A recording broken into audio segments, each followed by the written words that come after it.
Good day, Mom and Sir. My name is Rona Agustilo. I am 32 years old and I came from Philippines. My educational attainment was a high school graduate. I am married and I have two children, ages 8 and 11.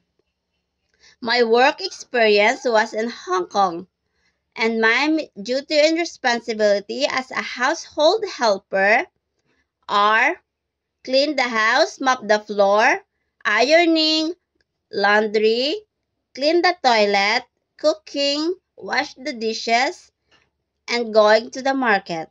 And as a nanny, my main duty and responsibility is prepare the breakfast of the children, send them to school, pick them in school, prepare their clothes, help them to their assignment, play with them, sing and dance with them, and also giving them nutritious food.